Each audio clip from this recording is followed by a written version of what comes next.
Now, thankfully, Trump seems to have realized the mistakes he's been making and now putting pressure on Putin. We hear all the time about tariffs at the moment, and Trump seems to be focused on that rather than anything else. But one thing Trump did say is that if Putin didn't come to the peace negotiation table, then US or president would prevent Russian oil being sold on the world markets, which he probably can do. And if Russia can't sell its oil and gas, then it won't get its money for weapons, and that could have a really serious impact. So, with Trump putting tariffs on virtually everybody, including penguins in the Antarctic, let's hope that he will put tariffs on Russia, particularly its oil, so that it can't be sold, and Putin will run out of money more quickly than he is at the moment. From your perspective, would it be enough to force Putin to agree with ceasefire deal? I mean, this secondary tariffs and sanctions, even tariffs against countries which are buying Russian oil? Well, I don't think on its own it would do that, but it would certainly put more pressure on. And it's clear that there is a lot of pressure sort of coming on to the Kremlin at the moment. Although one must sort of consider that Putin still thinks he's winning. Putin knows that if he loses or doesn't achieve his aims, and his aims were the complete subjugation of the 4 oblasts that Russia controls part of at the moment and Crimea, he also wants to decouple Europe from the US. If he doesn't achieve those, he's failed, and failed Russian dictators don't last very long. And I think Putin is well aware of that. So I think Putin is assuming he might as well fight on, because if he doesn't achieve what he's set out to do, then that's the end of him. Not only as the president, but probably the end of his life, because that's what Russians do to their failed leaders. They get rid of them completely. And also, whoever Russia has agreed to a partial ceasefire in the air and at sea, don't you think that this is special Russia's negotiating tactics, just to give Donald Trump something to declare any kind of a victory, but not enough to actually end the war? Do you see this as Russia's negotiating tactic? Yeah, absolutely. I mean, the 2 ceasefires we've seen before, the 30-day ceasefire, the ink wasn't even dry on the agreement before Russia broke it. The partial ceasefire in the Black Sea really only benefited Russia, and they didn't agree to it. And at the moment, there is supposed to be an agreement that Russia and Ukraine will not attack energy infrastructure, but only overnight, last night, Russia attacked Ukraine infrastructure. So whatever comes out of Putin's mouth and his negotiators at the moment really means virtually nothing, because the Kremlin and Putin are just carrying on fighting and have made absolutely no concessions at all. So, yeah, it's Putin talks positive stuff for the media, but does absolutely nothing in the way of stopping the fighting or moving towards a ceasefire. And hopefully now President Trump is clever enough to realize that, and realize that actually it is Putin who is playing Trump and not the other way around. And hopefully Trump and his advisors learn very quickly and get a bit smarter in their dealings with the Russian president. It is also interesting that even during negotiations, Vladimir Putin was making hostile statements toward Ukraine. He said that his army would finish off the Ukrainian army, and also he has called up another 160,000 men. This is Russia's highest number of conscripts since 2011. Don't you think that this all developments and statements, this all is just another humiliation for Donald Trump as he tries to negotiate full ceasefire? Well, absolutely. I mean, all the things you said are not the actions of somebody who's looking for peace. the calling up of 165,000 conscripts is incredible. I personally think actually Putin has made a serious error here, because those conscripts are not going to be from the far east of Russia, the ethnic Russians that Putin has been used so far. They are going to be, the sons of the elites in Moscow and St. Petersburg, and it's going to be very difficult to, dismiss their deaths when it comes. The last time at the beginning of the war, when Putin had a big drive to recruit conscripts, thousands of young Russians fled Russia, and we will probably see the same. Also, as you mentioned, attacks continue. Putin's vowed to destroy the Ukraine military, and he's come up with some ridiculous ideas like the UN should take over control of Ukraine. So I think it is a humiliation to Trump. And I hope Trump, and one of the challenges Trump has is, people like Pete Hegseth and Witkoff and others who are put in important positions are completely inexperienced and untrained for those positions, which is why they're making such terrible errors. Now, there's not much we can do here in the UK or you can do in Ukraine to change, who runs the USA. But let's hope that they are learning quickly, and Trump realizes that actually Putin has no interest in doing some sort of deal with the White House, and the only thing that Putin recognizes is strength, and really that's what the best thing that Trump can do is to show his strong hand, his strong military hand, which is the only way that he can probably drag Putin to a negotiation table for peace and a ceasefire.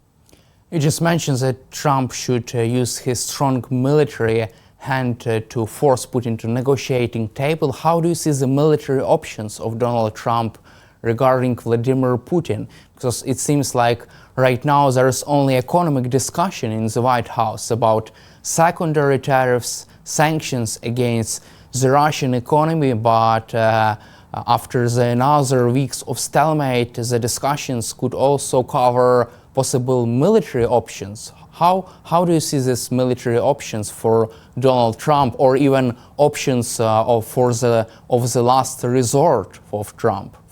Yeah. Well, I think it's very important that the White House and Donald Trump address the terrible intelligence issue they had when the signal messaging conversation about attacking the Houthis and supporting Europe was plastered all over the media of the world. The most damaging thing about this intelligence leak is that, in effect, the White House was saying that they would not support Europe in their support of Ukraine, and that was devastating. If Putin thinks that the US will not help Europe out, then Putin might well think he can crack on and keep on fighting. It's only recently that European countries have actually suddenly realized the threat from Putin and have started to extend their military. Even the Germans now are looking to spend 200 billion euros to upgrade their military. But this is all going to take time. But European countries are now galvanized under the UK and France, and are showing a strong hand. But if Trump and the Americans also said that they would be the backstop to support Europe and Ukraine, then I think that would change the metric, change the thinking of Putin. Putin assumes at the moment that America will not get involved in any fight to save Ukraine, because that's what the Americans have said. And I think for Putin, he thinks it's a risk worth taking to keep on fighting if the Americans aren't going to get involved. So they need, ideally, they need to say, yes, we will get involved to support Europe and Ukraine if needed. Also, Ukrainian President Volodymyr Zelensky said that Russia was preparing another offensive operation inside the Sumy region to push forward in the Sumy region, Kharkiv region and Zaporizhia region. What are the Russia's chances for a big breakthrough right now, as Ukraine still sustains forceful and also a big defensive position right now as Ukraine fights back and also sustains this powerful defense? Well, there are a lot of rumors that Russia is planning to attack into the Sumy region, as you said, and by putting forces there. However, a lot of these forces, Russian forces, are very poorly trained. And I personally think it will be once again the classic Russia sort of meat grinder tactics, where they just throw more and more manpower into some sort of suicidal type assault. And as long as Ukraine has enough ammunition coming in from the West, then they should be able to hold it. I would say as well, in that area, I've been speaking to some of the people in the brigades there. The Russians are again using a lot of chemical weapons. We've discussed it before, their use of chloropicrin. I understand they're using it on a daily basis across the frontier, which is their method, their modus operandi to attack. Thankfully, I understand that there are many thousands of British gas masks, respirators, now on the way to their front line. So hopefully that'll enable the Ukraine defenders to fight better with British gas masks. But it is a concern, and the key thing is to make sure that Ukraine has the ammunition to defend against it. And this is another area where Putin is probably feeling that it's worth doing this because the US are not going to come to the aid of Ukraine, which is why in our previous conversation we mentioned it is very important that the US do at least say that they will come to support, if need be, and before the European armies can get to the strength required to absolutely stop Ukraine falling to the Russians. But the summer is going to be a really telling time again, I think. But I'm confident that Ukraine has the military power and spirit to be able to resist this latest potential invasion. Also, NATO Allied Supreme Commander General Christopher Cavoli recently testified in the Congress. He said that Ukraine has already solved its all problems with the lack of manpower. Ukraine has solved this problem. However, Russia still faces such a type of problem with manpower, with other lack of other weapons.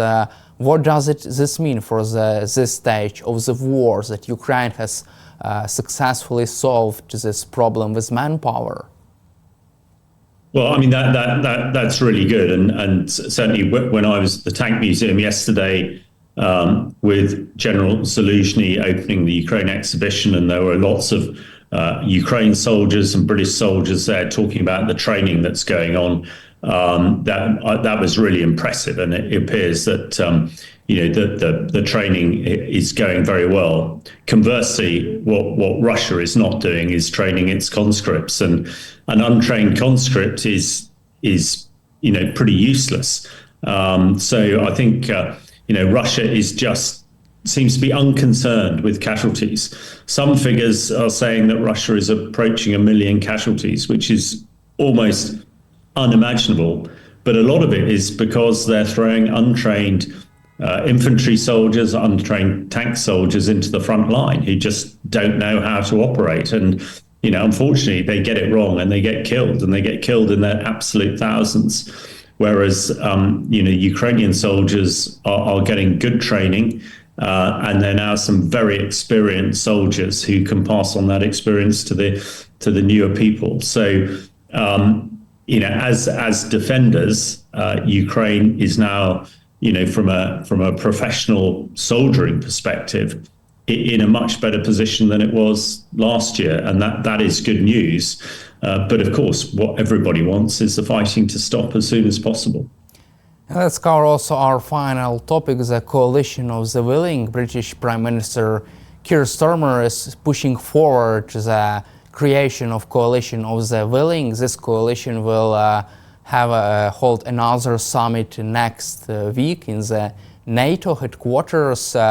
What is your take on the current stage of military planning, which is going on in Europe right now? I think the military planning is now pretty advanced, and certainly speaking to some of the British military planners, an awful lot of work has gone on, a lot of progress has been made, lots of training is happening, some of it combined training, some of it individual training. So the message coming out, and the message that should be heard in Moscow is Europe is really serious about this. They have plans, they think that they have the right force structures and the right force to create what they're calling a peace enforcement force. This is one that has sufficient firepower to be able to deter and push Russians back if they do transgress. There's a lot of work going on providing a sort of air defense cover from European NATO air forces of around 140 fighter jets, and I gather that is well advanced. So, I think Europe countries led by Britain and France are taking this very, very seriously. They're committing a lot of resources, and they are planning to have to use this force if necessary. This is not some sort of hollow threat. This is not just politicians speaking, for effect, and hopefully the Kremlin realise this and take it seriously, because I don't think European NATO countries are going to slow down at all. They are accelerating their efforts, and if there is some sort of ceasefire soon, it would appear that European NATO countries, the coalition of the willing, is ready, willing, and able to put a significant force into Ukraine to make sure a peace is held. Thank you, Colonel Hamish, for your time and for your support for Ukraine, and glory to Ukraine. Thank you very much for having me. Glory to Ukraine.